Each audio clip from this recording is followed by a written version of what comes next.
বাংলাদেশে প্রথমবারের মতো আয়োজিত ইন্টার পার্লামেন্টারি ইউনিয়নের সম্মেলনে আগত অতিথিদের নিরাপত্তা দিতে সম্পূর্ণ প্রস্তুত দেশের আইনশৃঙ্খলা বাহিনী। সকালে সংসদ ভবনের দক্ষিণ প্লাজার আয়োজনের সার্বিক অবস্থা ঘুরে দেখে এই কথা জানান স্বরাষ্ট্রমন্ত্রী আসাদুজ্জামান খান কামাল। সন্ধ্যায় সংসদ ভবনের দক্ষিণ প্লাজার আইপিইউ সম্মেলনের আনুষ্ঠানিক উদ্বোধন করবেন প্রধানমন্ত্রী শেখ হাসিনা। এতে অংশ নিচ্ছেন ৫৩টি দেশের স্পিকার, ৪০টি দেশের ডেপুটি স্পিকার সহ বিশ্বের বিভিন্ন দেশ থেকে আসা প্রায় ১৩৫০ প্রতিনিধি।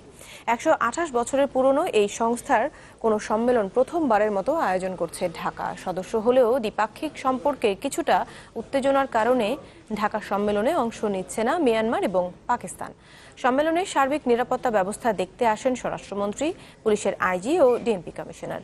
রাজধানীবাসীকে ৫ দিনের এই সম্মেলন সুষ্ঠু আয়োজনে সহযোগিতা করার আহ্বান জানান স্বরাষ্ট্রমন্ত্রী।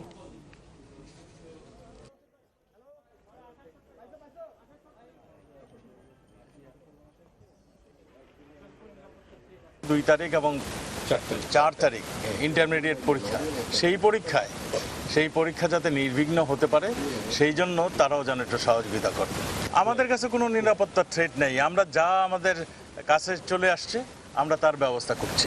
এবং যতগুলি বাংলাদেশে যে সমস্ত রেড হচ্ছে, আমরা গোয়েন্দা তথ্যের মাধ্যমে আমরা তাদের আস্তানার আগে থেকে আমরা বের করে নিই এবং সেই আস্তানার অভিযান চালাচ্ছি। গোয়েন্দা তেমন কিছু করতে পারে। একমাত্র সিলেটে যেটা হয়েছে এরপর তো আমরা আরও সতর্ক হয়েছি। সিলেটের অভিজ্ঞতায় আমরা আরও বেশি সতর্ক হয়েছি যাতে ওই ধরনের ঘটনা না ঘটে। এখন যেখানে আমাদের অপারেশন হইতেছে পুরা শহর, পুরা এলাকা আমরা নিরাপত্তা চাদর নিয়ে আসতেছি।